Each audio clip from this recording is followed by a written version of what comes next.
entrar ahora a las lesiones de la columna vertebral. Existen muchos tipos de lesiones a nivel de la columna, tanto cervical, torácica, lumbar, sacro o coxis. Sin embargo, en esta oportunidad vamos a ver solamente lo que concierne a las fracturas de columna cervical. Antes vamos a hacer un breve, de acuerdo de lo que es la anatomía. La región cervical por 7 vértebras, la región torácica 12 vértebras, la región lumbar 5 y la sacrocoxígea por 5 vértebras el sacro y 3 a 4 el coxis. Observen que en la región cervical la concavidad es posterior, en la torácica la concavidad es anterior, en la lumbar la concavidad es posterior y en la sacrocoxígea la concavidad es anterior.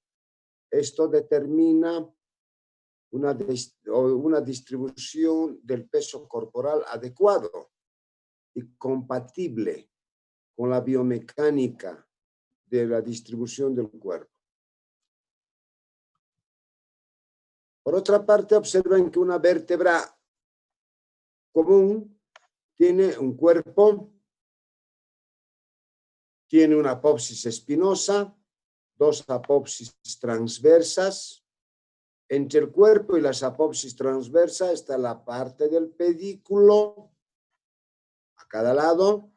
Entre la apópsis espinosa y las apópsis transversas están las láminas y el agujero vertebral que difiere de la región cervical, torácica, lumbar. Esa es una vértebra común, tipo. Existen, sin embargo, características regionales. En el caso de las vértebras cervicales, el cuerpo es diferente y a cada lado del cuerpo presentan las apópsis semilunares. ¿Sí? Es una característica de las vértebras cervicales. En las apópsis transversas, lo que caracteriza es la presencia del agujero vertebral para la arteria vertebral, solo en las vértebras cervicales. Otro detalle importante es que las apópsis transversas son bituberculosas, tienen un tubérculo anterior, un tubérculo posterior. Otra característica es que las apópsis espinosas son también bituberculosas. ¿Sí? Y en cuanto se refiere a las apópsis articulares, no hay ninguna diferencia.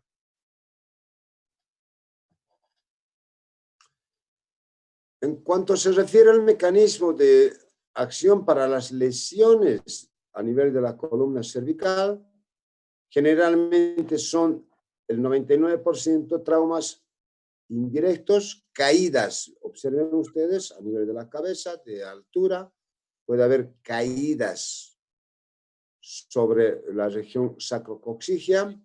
Y como vamos a ver después, el fenómeno del latigazo puede provocar también lesiones a nivel de la región cervical.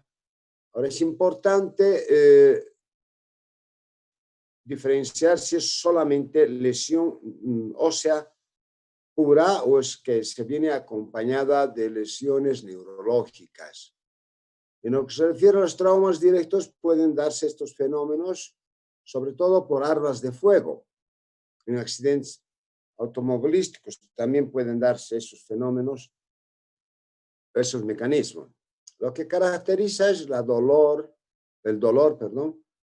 Dirigida a la región cervical. Al examen físico puede haber una deformidad, el edema, y si se acompaña de lesión neurológica, puede ser también trastornos neurológicos periféricos de los miembros superiores.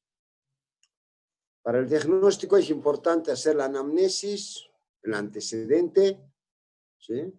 La inspección, la palpación y los estudios complementarios en base a radiografías en proyecciones AP, lateral, oblicuas y existen algunas incidencias especiales para la apopsis odontoides de la segunda vértebra cervical.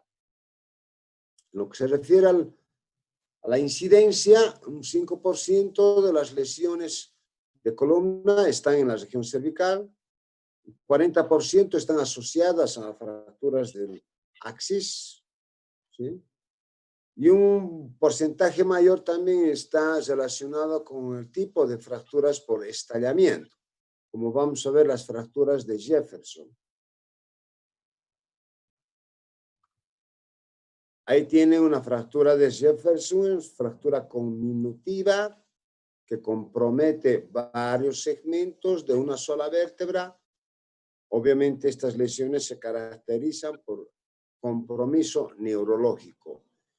Esta es una incidencia especial transoral para ver en el fondo la segunda vértebra cervical y en la parte superior de la misma la presencia de la apopsis odontoides, que se articula, como ustedes saben, con el arco anterior del atlas. En cuanto al tratamiento, luego de un diagnóstico preciso, ¿sí? Como son fracturas inestables, inicialmente se debe aplicar un collarín rígido, porque hay de varios tipos de collarines, ¿sí? En este caso necesitamos un collarín rígido. Si no existe compromiso neurológico y si la fractura está alineada, se puede mantener durante 3 meses. Se puede cambiar este collarín por algo más rígido, que es un yeso tipo Minerva, por ese mismo tiempo. Ya cuando existe separación de los fragmentos, diástasis, la indicación necesariamente tiene que ser quirúrgica, tratando de reducir los fragmentos. Porque no olviden el caso de la primera vértebra cervical, recibe los 2 cóndilos del occipital y necesita tener un apoyo.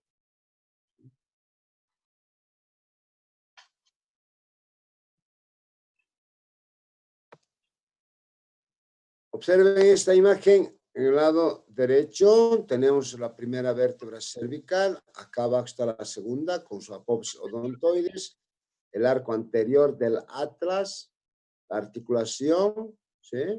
Y observen que hay una subluxación. Esto no es compatible con una evolución favorable. Existe necesidad de hacer una reducción, ya sea mediante tracción, porque debe estar comprometido seguramente la médula, o mediante procedimiento quirúrgico.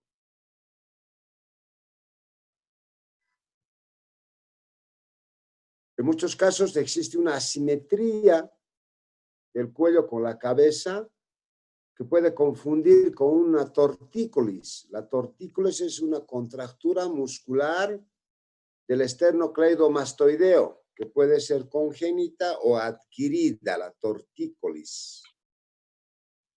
Los exámenes radiológicos nos van a determinar el tipo de lesión.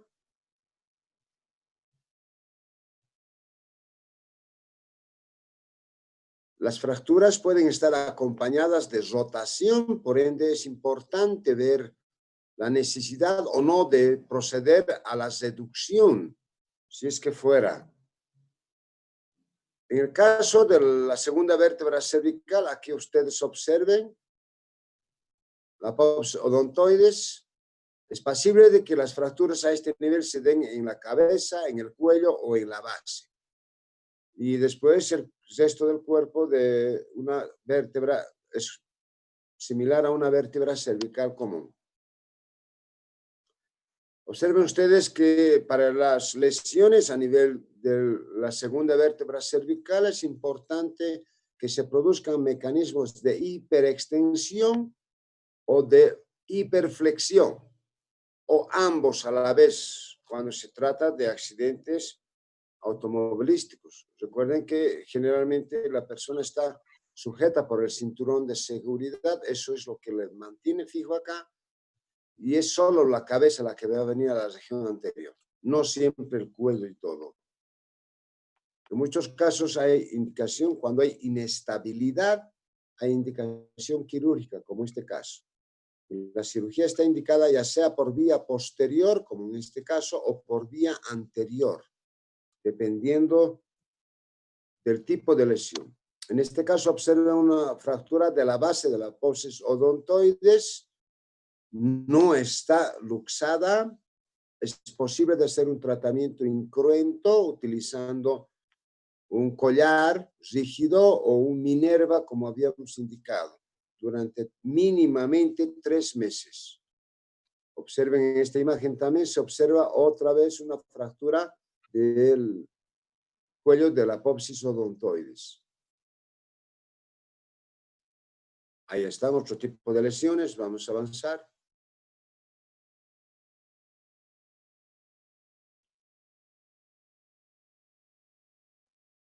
Bueno, vamos a entrar al segundo tema.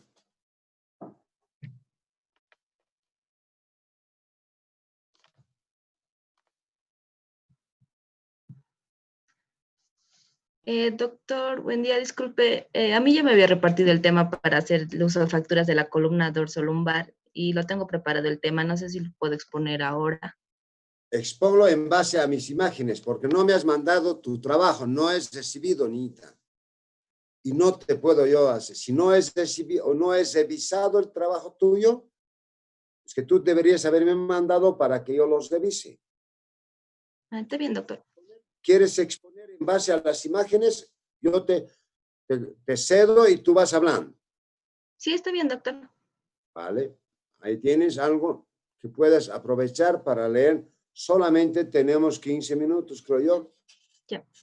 Bueno, está bien. Las fracturas de la columna torácica tienen que considerarse principalmente que esta parte de la columna no es tan móvil como lo es la columna cervical. Por tanto, para que lleguen a fracturarse, necesitan unos mecanismos de traumatismo de alta energía y igual van a ser tanto indirectos como directos. ¿Cómo te llamas, perdón? A Jacopa Yanira. No, está bien. Ya.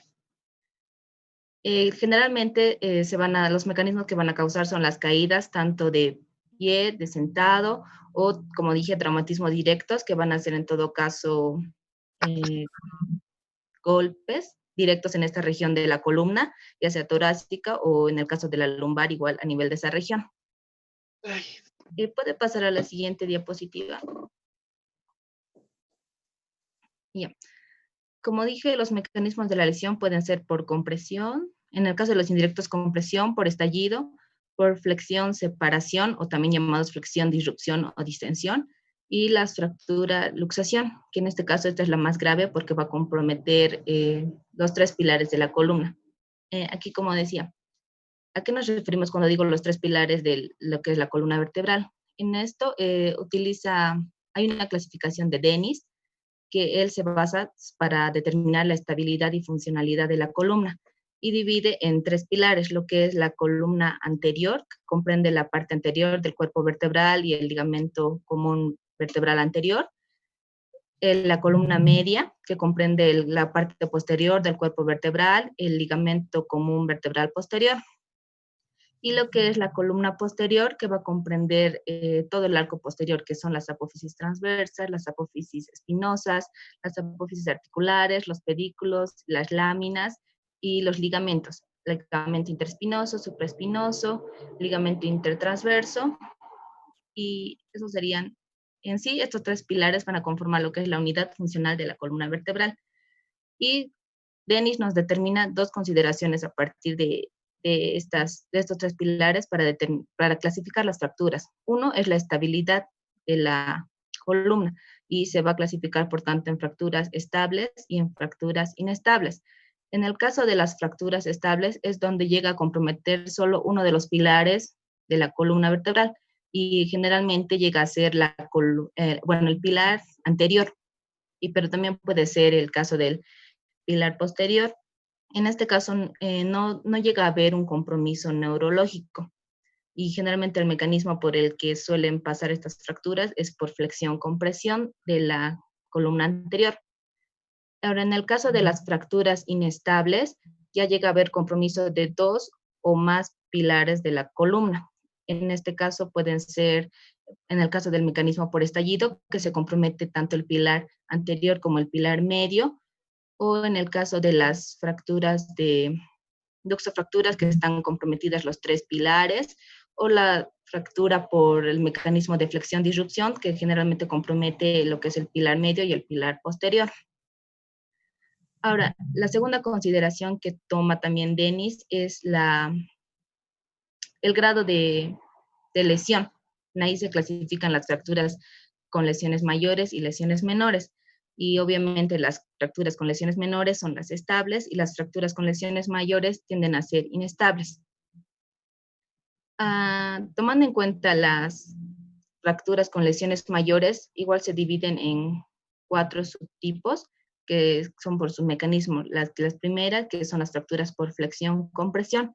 En este caso, que es la más común, es donde se produce la flexión-compresión del pilar anterior de la columna.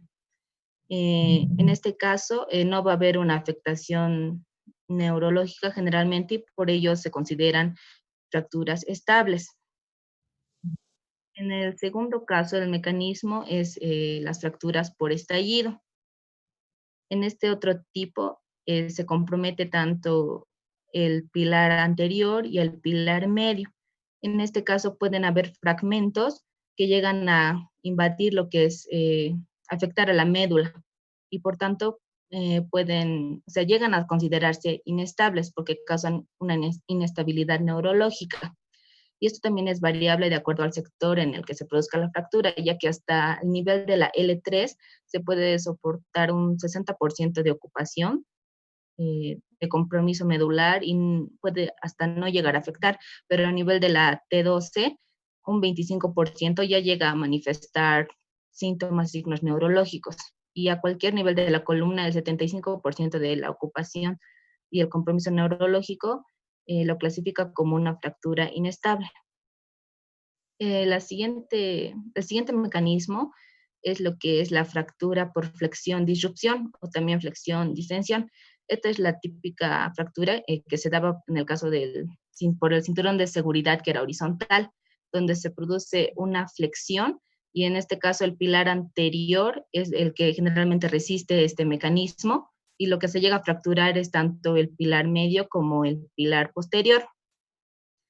Como dice aquí, es el mecanismo por desaceleración y la fractura es transversa con o sin subluxación de la parte posterior. Bueno, en aquí vemos que pueden haber igual 4 tipos de este tipo de fracturas de flexión-disrupción. La primera es en el que puede haber un compromiso, el rasgo de fractura es totalmente horizontal, generalmente a nivel medio del cuerpo vertebral hasta el pilar posterior, y son llamadas las fracturas de Chance. Sí. El segundo tipo es en el que hay afectación de las partes blandas, o sea, la fractura va a estar a nivel del disco intervertebral y los ligamentos posteriores. Otro tipo de fractura es la que va a comprometer el pilar medio y el compromiso de los ligamentos posteriores y la subluxación de las articulaciones interarticulares, de los ligamentos capsulares.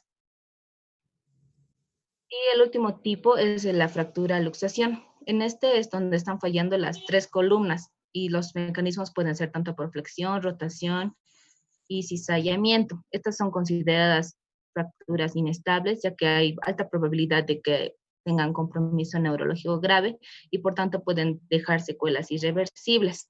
Estas son fácilmente diagnosticadas por radiografías y también se pueden usar tomografías computarizadas y resonancias magnéticas.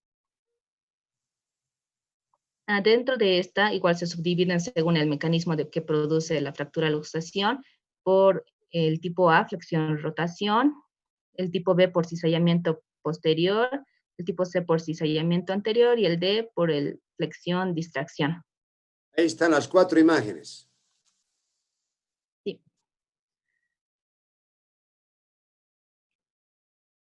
Algunas imágenes, observen ustedes fracturas con luxación, por cizallamiento, distracción. Y esta que no está muy clara para ustedes, pero es el cizallamiento anterior. Aquí, ¿qué puedes observar? Yanira. En este caso hay una flexión, comprensión del pilar anterior. Es una fractura del tipo de acuñamiento. Sí. ¿Sí?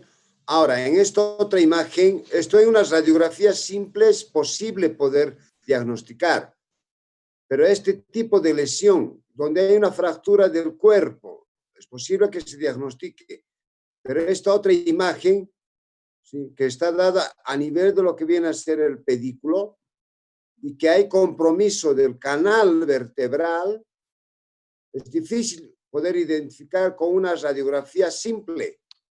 Entonces, la necesidad de hacer una tomografía, solo la tomografía nos va a determinar porque va a haber compromiso neurológico, ¿sí? Recuerden que la médula ocupa 2/3 partes del canal vertebral. Y si un cuerpo extraño ya invade, ya ha de haber compromiso neurológico.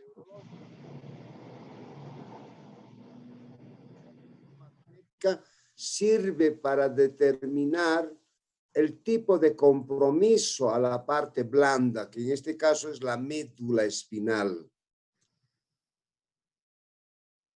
Lo propio acá, aquí está el canal medular, esta vértebra se ha luxado de esta otra, es decir, la quinta sobre la cuarta se ha producido la luxación y obviamente, si bien la médula solo llega hasta la segunda vértebra lumbar, pero aquí hay raíces radiculares y estas pueden estar comprometidas por la luxación.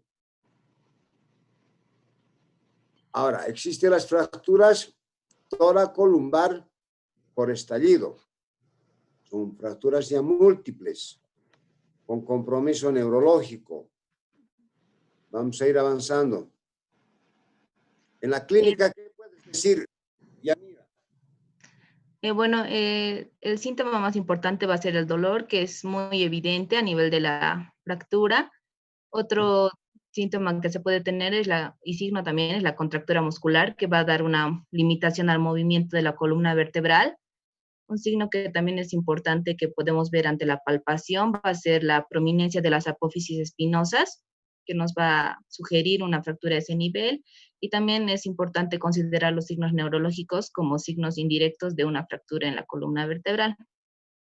Dentro de los signos neurológicos es importante ver lo que es la parestesia, las hipoestesias, las anestesias, los reflejos osteotendinosos si están asimétricos o alterados, y también la alteración de la sensibilidad perianal y los reflejos esfinterianos.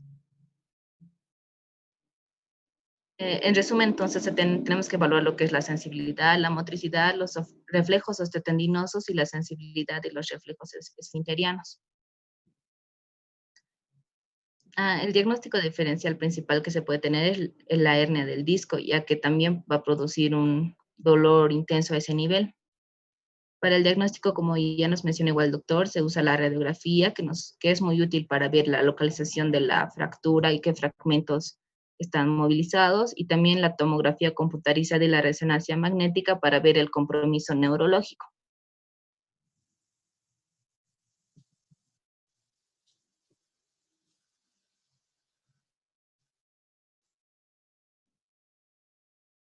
¿Puedes interpretar eso, Yanira?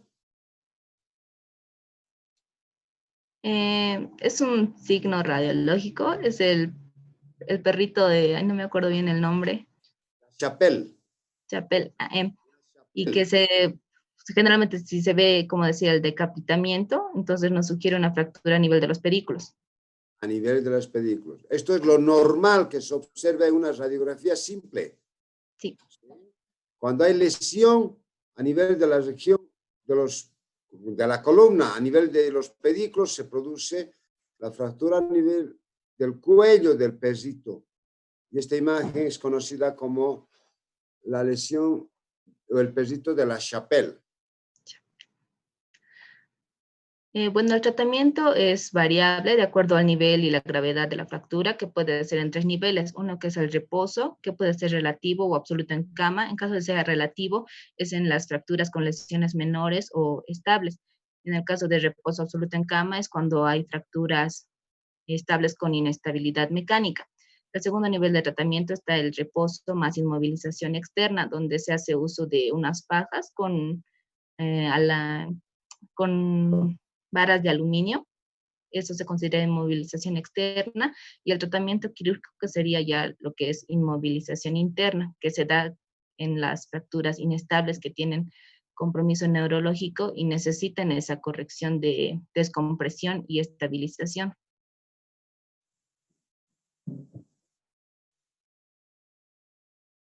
Observen ustedes, este es un tipo especial de órtesis, donde tiene hacia adelante dos apoyos, uno superior en la región esternal, otro inferior en la región púbica, y en la parte lumbar, el estabilizador principal. Esto mantiene el arco de curvatura de la región. Es práctico, muy útil, pero no es muy confiable porque muchas veces el paciente no siente dolor y se retira esto, cuando la inmovilización tiene que ser permanente, constante, durante no mínimo de 90 días. Esa es la fijación interna, las basas de Huntington se llaman así. Se fija a nivel de los cuerpos, se reduce la fractura y se estabiliza. Pueden ser basas de diferente longitud que abarcan muchas vértebras. Ya dentro de las complicaciones pueden haber de dos tipos, los que son en la lesión vertebral, que pueden producir lo que es una cifosis o un dolor crónico, o malformaciones en la estabilidad de la columna, y lo que son las lesiones neurológicas, que van a producir, pueden producir hasta paraplegias, alteraciones esfinterianas o de los reflejos osteotendinosos, dependiendo del compromiso que haya tenido con la fractura. Y eso sería todo. Muy bien, Yanira, ¿ves? Cuando uno prepara, entonces así tiene que desenvolverse. Si bien me lo harás llegar después tu trabajo, pero así es, bien. Se nota que has preparado y que conoces el tema. ¿Alguna pregunta, jóvenes? De no ser, tenemos poco tiempo y estaríamos otra vez a las 8 en punto 00 para la segunda parte, que va a ser fracturas sacrocoxigias. ¿Alguien tiene ese tema? Y el siguiente sería lumbalgias. Esos dos temas vamos a poder ver. Y para la próxima semana tendríamos el tema de fracturas de pelvis y luxaciones de cadera para la próxima semana. Ya voy a distribuir esos temas. ¿Alguna pregunta? Muy bien, entonces nos vemos a las 8:00.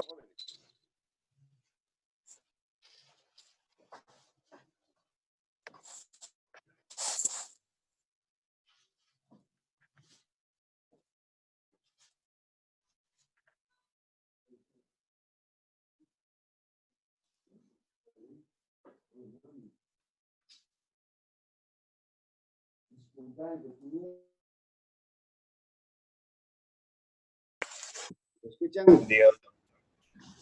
Sí, lo escucho. Vamos a comenzar entonces ahora la segunda parte.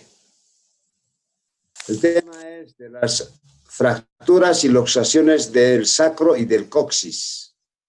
Vamos a volver a repetir o recordar lo que viene a ser la integridad de lo que es el sacro.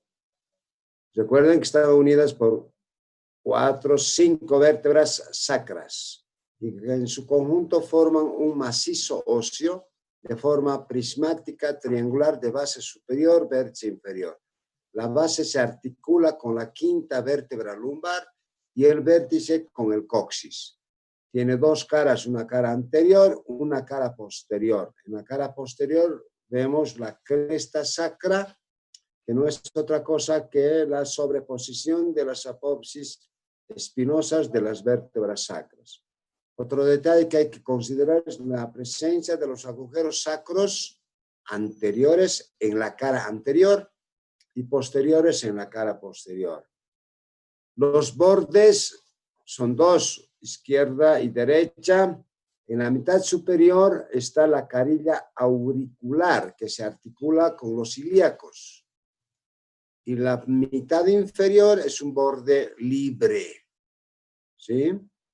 Hechas esas consideraciones,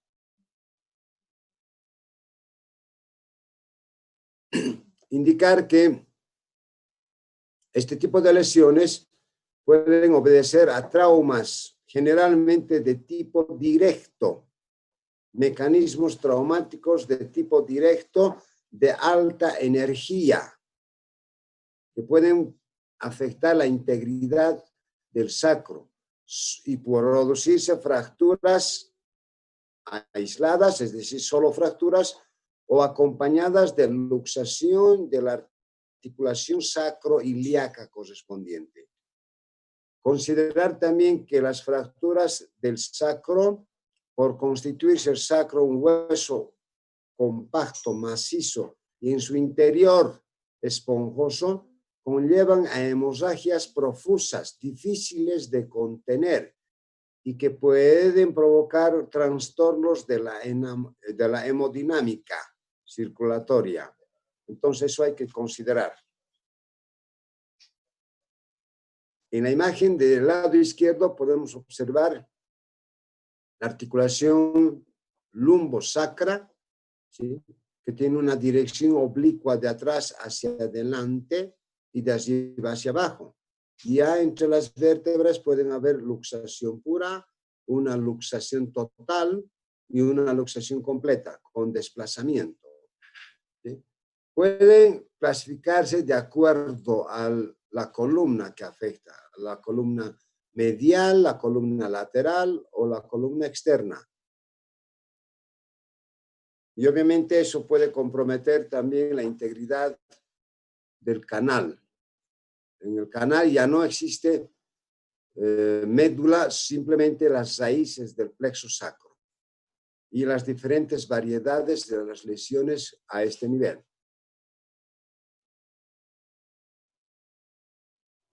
Cuando compromete el coxis, ya sea una luxación pura o una luxación acompañada de fracturas, estaríamos hablando frente a una coxigodinia, así se denomina el término clínico de las lesiones del coxis, que se caracteriza clínicamente por el dolor referido en la región interglútea, ¿sí?, y lo que puede provocar después inflamación, un hematoma en torno al lugar, y puede alterar también la defecación y acompañarse de trastornos de la sensibilidad, es decir, trastornos neurológicos.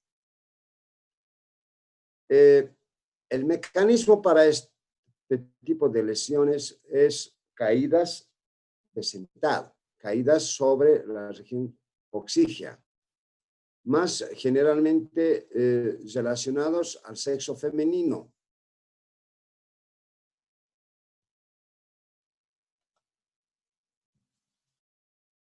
Y pueden ser no siempre de caídas de altura, de alto impacto, sino simplemente caídas de su propia altura.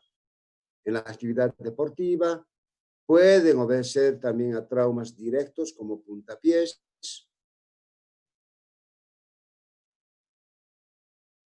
Para el diagnóstico es necesario los estudios complementarios, una radiografía API lateral simple. Para esto es importante, si fuera el caso, hacer un lavado intestinal utilizando un día antes 2 laxantes para vaciar el contenido de la parte del recto principalmente, de manera que las radiografías pueden ser claras. En algunos casos es también posible recurrir a una tomografía o a una resonancia magnética. Hacer diagnósticos diferenciales si es que no existe acompañada de fracturas del sacro, si es solamente una fractura de coxis, si es una luxación o si es una hernia de disco lumbar. En el caso de las luxaciones y de las fracturas agudas, que no tienen más de una semana de evolución, es posible a través del tacto rectal, mediante el uso de guantes y de silocaína en jalea, hacer la reducción de la fractura. Es posible, les digo. Pero si la lesión tiene más de una semana, tiene un mes o más tiempo, es imposible conseguir una reducción. En esos casos, si la sintomatología no ha mejorado, es decir, si la lesión es antigua, es crónica, y los síntomas no han mejorado, el tratamiento quirúrgico está indicado. Pero para el tratamiento quirúrgico hay que considerar muchos aspectos. Uno, el dolor ya es una indicación, el dolor crónico, la consolidación viciosa. Si en este caso observen ustedes que está orientado hacia adelante, acá está el recto, entonces va a provocar fenómenos compresivos contra el recto y todas sus implicancias, y por ende la indicación quirúrgica está indicada. Acá observen, es una luxación pura, es fácil de reducir, como les decía, si es la lesión aguda, en este caso también. Observen ustedes que se ha perdido el eje de la orientación del sacro y por consiguiente es necesario hacer una reducción.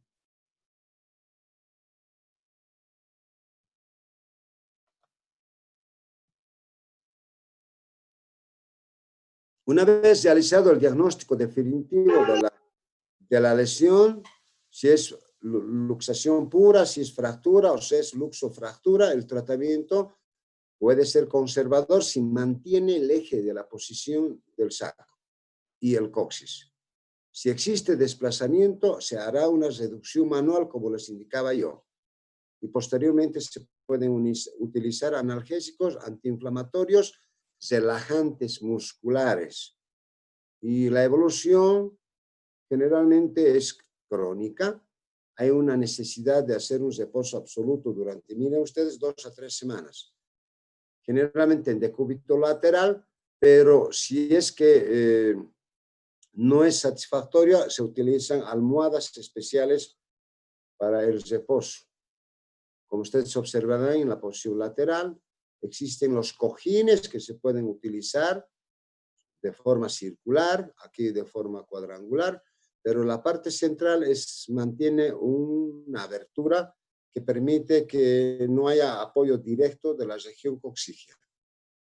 El tratamiento indicado está en aquellos casos donde permanece la coxigodinia, independientemente de la reducción anatómica que se haya conseguido, puede no haber consolidado la fractura, está indicada la coxigodinia, perdón, en la coxigodinia la cirugía, que consiste en la extirpación del coxis. Para eso es importante considerar la anatomía de la región, por cuanto está inserto a nivel del coxis el músculo esfínter externo del ano. Si es que no se toma en cuenta la inserción de este músculo, puede dañarse al mismo y consiguientemente una complicación va a ser la incontinencia esfinteriana. Muy bien. ¿Alguna pregunta? De no ser así, vamos a pasar al segundo tema. Doctor, disculpe, hablaba sobre la reducción que se hace a nivel del coxis. ¿Qué método se utiliza para este tipo de reducción? Por eso, la reducción manual, introduciendo el dedo medio de la mano. Hay que introducir enguantado con silocaína en jalea, se introduce y se hace la reducción. Ah, bueno, doctor, está bien. En casos crónicos, sí. Perdón, una pregunta, buen día. ¿El dolor puede llegar hasta la parte de la pierna o no? Si es una lesión pura, sin compromiso neurológico, no. Pero depende de la constitución del paciente.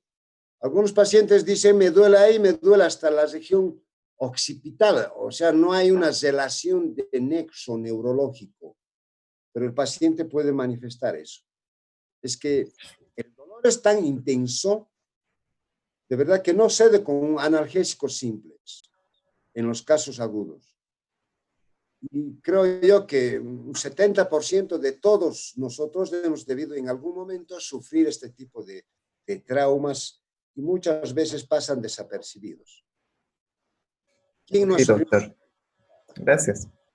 Levante la mano. ¿Quién nos ha caído? Muy bien, vamos a continuar con el siguiente bolo.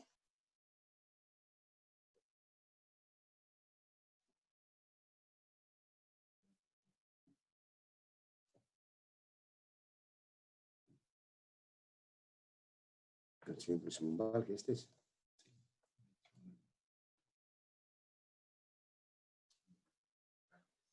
Muy bien. El siguiente bolo es la lumbalgia. El dolor referido a la región lumbar.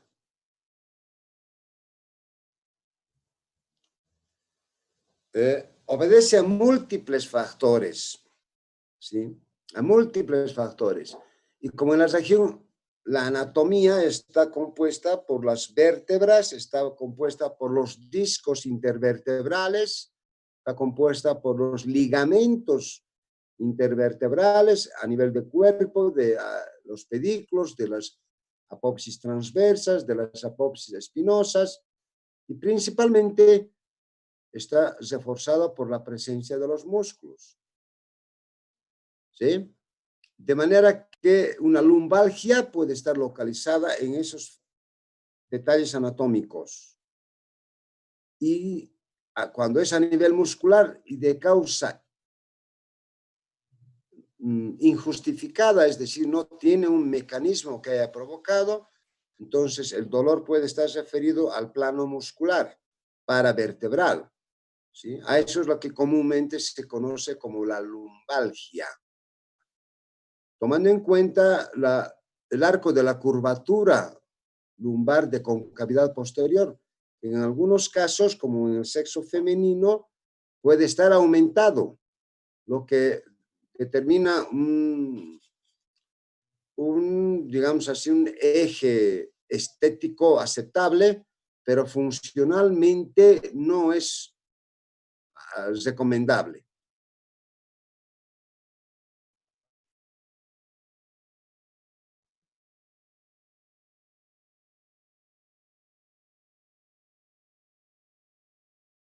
Como les decía, es una manifestación clínica muy frecuente, sobre todo en la edad joven. Aquí hay que hacer una diferenciación de la lumbalgia de acuerdo a la fase etaria. En los niños, cuando manifiestan dolores lumbares, hay que pensar en lesiones de tipo congénito. En los adolescentes, cuando manifiestan una lumbalgia, el dolor lumbar, hay que pensar que son por mala postura, por posturas inadecuadas durante tiempos prolongados. En las personas jóvenes, pensar por actividades físicas, ¿sí? Sobre todo en la práctica de deportes de alto riesgo. Y en las personas mayores hay que pensar por fatiga muscular. Y hay en las personas de 40, 50, 60, 70 años, cuando hay manifestaciones, hay que pensar en dolores lumbares de tipo degenerativo. En las personas jóvenes, la causa más frecuente es la de tipo laboral, que determina un grado de incapacidad y que tiene una alta incidencia para determinar las bajas médicas. En cuanto a la incidencia, es en ambos sexos, más en el sexo femenino, ¿sí? Y hay que descartar algunas complicaciones de otro tipo. Entre los factores de riesgo tenemos, como ustedes pueden observar, los accidentes automovilísticos, ¿sí? Las posiciones forzadas que les he dicho para trabajar en computadoras, viendo la televisión, las actividades deportivas que pueden provocar, y los microtraumas repetitivos cuando existen posiciones forzadas durante tiempos prolongados.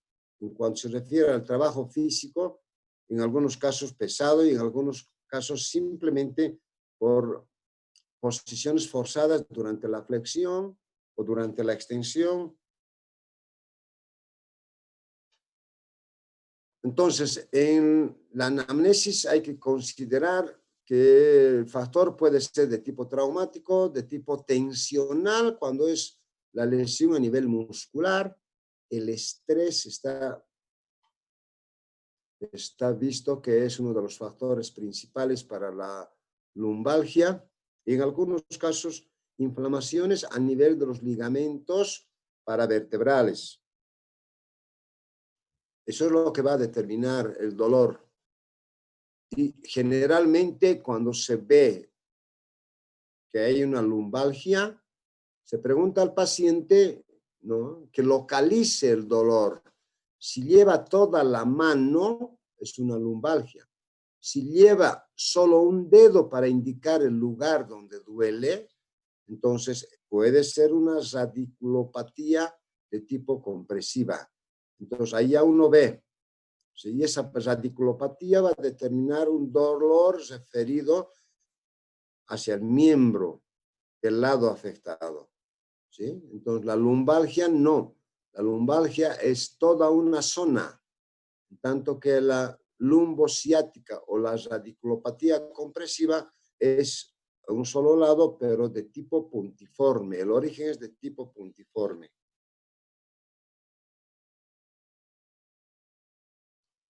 Observen esta imagen del lado derecho. Vemos los cuerpos, los discos intervertebrales, los pedículos, las articulaciones y las apopsis espinosas. Y en torno acá estaría el plano muscular. Ahora, existen los discos, decíamos, que son los amortiguadores que evitan el contacto directo de una vértebra con la siguiente. Por diferentes factores pueden estos discos sufrir trastornos. Y esos trastornos pueden afectar el origen del nervio raquídeo y provocar una radiculopatía. Y eso puede provocar trastornos y alteraciones de tipo sensitivo o de tipo motor.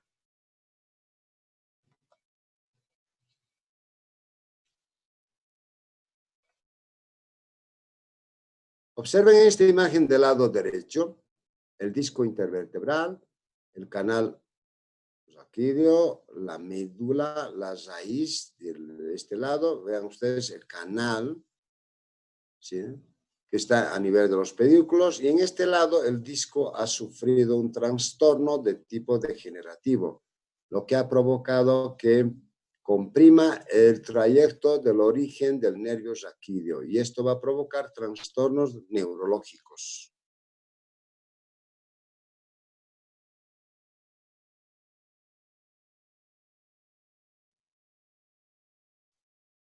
Ahora bien, a cada lado de la columna existe un músculo que es el músculo iliopsoas, ¿sí?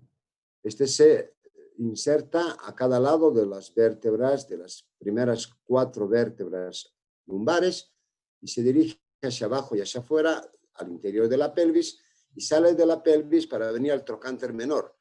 Y en su trayecto se une con otro fascículo que es el psoas.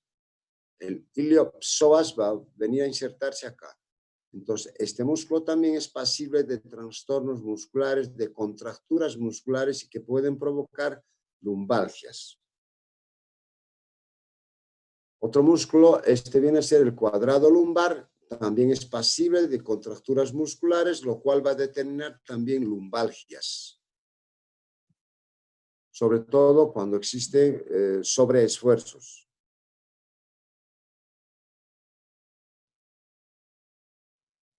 Muy bien.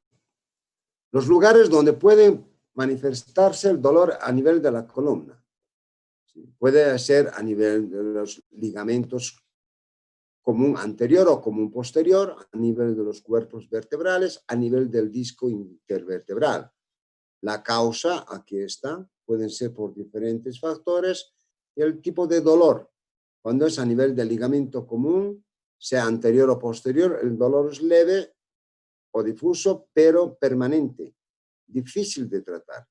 Cuando es el dolor a nivel de los cuerpos vertebrales, generalmente es de tipo nocturno, ¿sí? Y cuando es a nivel del disco intervertebral, este se aumenta, se manifiesta más durante la bipedestación, cuando el sujeto está de pie. Entre las causas son múltiples, desde las traumáticas, que pueden ser agudas o crónicas, pueden haber procesos inflamatorios no infecciosos, las lesiones de partes blandas, lo que se refiere a los músculos, pueden ser de tipo degenerativo, como las neoplasias, y en algunos casos, como les decía, lo más frecuente es por el estrés. Es importante para el cuadro clínico hacer una historia de la evolución del cuadro, si es aguda, si es crónica, cómo se ha manifestado inicialmente, a qué atribuye el paciente el origen de su lumbalgia, realizar una exploración física y pedir algunos exámenes complementarios. Entonces es importante hacer una buena anamnesis para obtener una historia completa del paciente, determinar el tipo de dolor, si es un dolor constante, si es un dolor provocado, si es un dolor localizado, si es irradiado, si es que existen algunos antecedentes familiares, algunos antecedentes patológicos como enfermedades infecciosas como el mal de Pot, que es una tuberculosis a nivel de la columna, ¿sí? Si es de tipo traumático, el tiempo de evolución, la localización, la irradiación y los factores que provocan o alivian el dolor, que aumentan o disminuyen el dolor.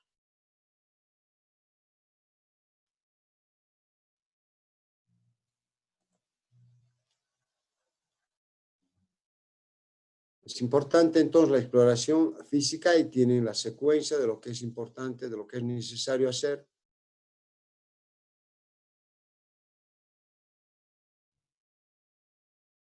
El signo de la cegué, para hacer un diagnóstico diferencial de una lesión que compromete el nervio ciático, es pedir al paciente que eleve el miembro inferior correspondiente en hiperextensión, elevar. Cuando ya llega a una altura determinada de unos 30 grados, ya se produce el dolor que se irradia a la pantorrilla. Entonces, este es el signo de la cegué para descartar una lumbociática, es decir, con el compromiso del nervio ciático. Algunos ejercicios también de hiperflexión, los laterales también, es importante realizarlos al momento. Los estudios complementarios, desde una radiografía simple, para estos, repito, es importante hacer uso de relajantes o de laxantes un día antes para vaciar el tránsito intestinal.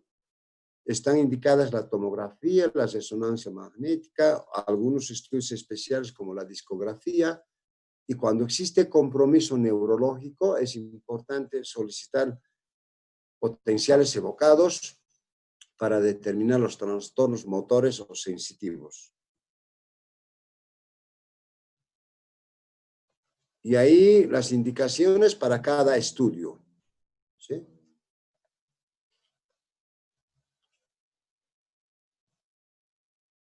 Ahora vamos a ver algunos síndromes dolorosos lumbares más frecuentes. La escoliosis, por ejemplo, es motivo de otro tema, en otra oportunidad, pero puede provocar también dolores en la región dorsolumbar, si es a nivel dorsal, si es en la región lumbar, lumbalgias también. O como ustedes están viendo, pueden ser de tipo adquirido o congénito. La hiperlordosis, lo que habíamos comentado antes, un aumento exagerado del arco de la curvatura lumbar, puede provocar también una lumbalgia. Si se da este fenómeno de una hiperlordosis, Imaginen ustedes, el tratamiento medicamentoso no va a corregir este aumento de la curvatura. De manera que es necesario, es importante utilizar algunas prótesis. La listesis, que es el desplazamiento de una vértebra sobre otra. Eso puede provocar también, generalmente esto se da en la hiperlordosis, entre la L5 y la S1.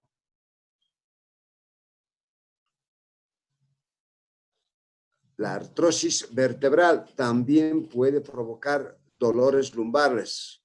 Esto es una degeneración cuando el disco intervertebral sufre y degenera. Entonces va a haber un atrito entre lo que es una vértebra inmediata superior con la siguiente y va a provocar dolores. Las degeneraciones a nivel de los discos intervertebrales. Esto se va a caracterizar por un compromiso, ¿sí?, del nervio raquídeo, una compresión del nervio raquídeo. Entonces va a provocar un dolor irradiado hacia el miembro correspondiente. El conducto lumbar, en este caso lumbar, puede ser también a nivel cervical. El conducto lumbar estrecho puede provocar una compresión medular. El síndrome facetario, ¿a qué se refiere? Una degeneración de las superficies articulares, de las apófisis articulares de las vértebras. Por diferentes causas pueden provocar esa degeneración y esto desencadenar en una lumbalgia. El tratamiento de una lumbalgia aguda, vean ustedes, es el reposo de 2 a 7 días, reposo. El uso de los protectores, como les había indicado, de las órtesis con barras de aluminio es lo más indicado para inmovilizar, ¿sí?, durante el tiempo que se produce la lumbalgia, durante el tiempo que haya la presencia del dolor, ¿sí? Se puede hacer uso de algunos medicamentos como el meloxicam. Se puede administrar también corticoides asociados al diclofenaco. El uso de TENS en casos agudos yo no los recomiendo porque si bien está indicado, pero esto es más para casos agudos o para casos crónicos. Se puede utilizar la aplicación de hielo local. La masoterapia no las recomiendo en casos agudos. Lo propio, los ejercicios musculares no está recomendado en casos agudos, pero está indicado según la bibliografía. En la lumbalgia crónica se pueden utilizar AINES, relajantes musculares, ¿sí?, algunos medicamentos de uso neurológico, los bloqueos radiculares en base a corticoides de infiltración local. Está indicada la ozonoterapia, la cirugía en algunos casos difíciles de tratar, el uso de TENS, vean ustedes, en casos crónicos está indicado, el uso de ejercicios físicos, pero orientados por personal de fisioterapia. Ahí está la crioterapia, en casos agudos yo las recomiendo. Los TENS en casos crónicos, la aplicación de corrientes eléctricas, los TENS. Los ultrasonidos, el láser también está indicado en casos crónicos. Los rayos infrarrojos, los masajes también los indico yo en casos crónicos para la rehabilitación. También lo propio, los ejercicios isométricos, ¿sí?, que se basan en hacer tensión sobre la musculatura paravertebral.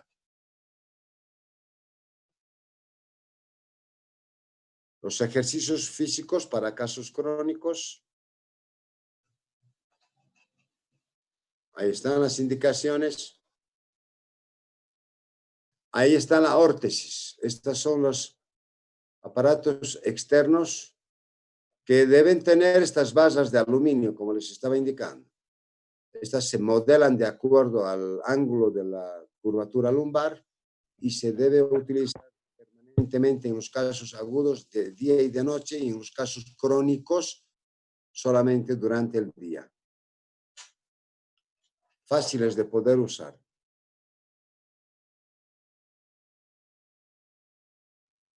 Algunas actitudes para prevenir los dolores lumbares, la manera de cómo dormir, utilizando un cojín, una almohada bajo las rodillas, cómo no dormir, vean ustedes, esto va a provocar dolor lumbar. Cómo sentarse, la rodilla tiene que estar a la altura de las crestas ilíacas, para eso se puede utilizar un cojín acá abajo y no sentarse de esta manera, vean ustedes, aquí está forzando la columna. Para obtener un objeto en altura, esta no es la posición correcta, es mejor utilizar algo para subir y poder estar al alcance del objeto. La manera de cómo permanecer durante horas sentada, sobre todo las personas que trabajan con computadoras. Vean ustedes, esta está en posición correcta, esta no está en posición correcta. Y permanecer de mucho tiempo de pie, utilizando un cojín en uno de los miembros y no permanecer en esta actitud. Ahí está otra vez la lordosis, que ya lo hemos mencionado. Muy bien, jóvenes. Eso es todo por hoy. ¿Alguna pregunta?